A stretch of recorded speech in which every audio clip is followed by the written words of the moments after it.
Nowadays, it is the custom to think of the aristocracy and leisured classes of Edwardian days as being devoted to little else besides selfish pleasures and amusements.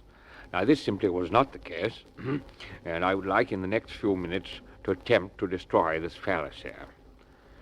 As a very young boy, some of my earliest recollections are of being taken by my father, in those days Chancellor of the Exchequer, on his occasional tours of the estate at Charters.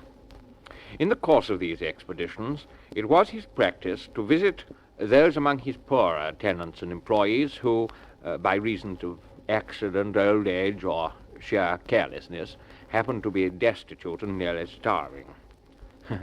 Dear faithful Elliot, the coachman, would invariably accompany us, carrying an enormous wicker basket which was covered with a dazzling white cloth and containing bowls of dripping and cold stock, cabbage stalks, potato peelings, and other nutritious kitchen scraps.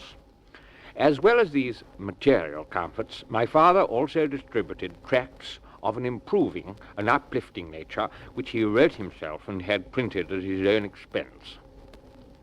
I very well remember one occasion when my father and I visited the sick bed of an ancient and decrepit wagoner who had somehow managed to get himself badly trampled underfoot while attempting to stop a runaway horse and cart.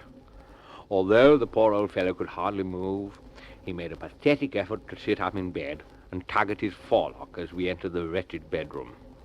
You see, our sudden appearance induced in him what psychologists now call a conditioned reflex, and this honest rustic could no more have prevented himself from trying to show his respect than a dog can prevent its tail wagging at the side of its master.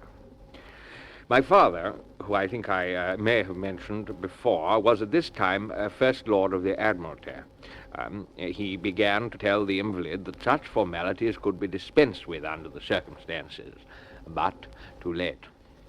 With a sickening thud that I can hear to this very day, the grizzled pate came into smart contact with an oak beam which curved down just above the bed, and with a low moan the unhappy man fell back stunned onto his pillow.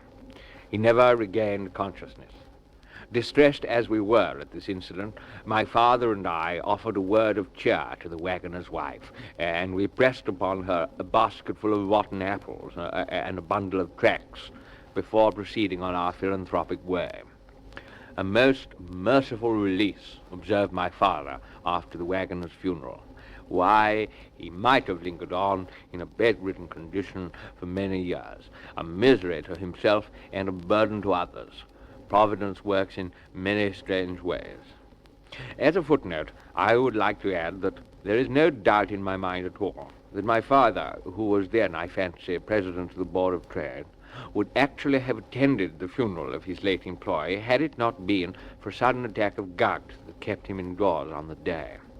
I hope, in relating this anecdote, that I have indicated something of the wonderful sort of relationship which used to exist between the family at the Hall and the peasantry on the estate, a relationship which, alas, is nowhere to be found nowadays. It is not everything, I fear, that has changed for the best.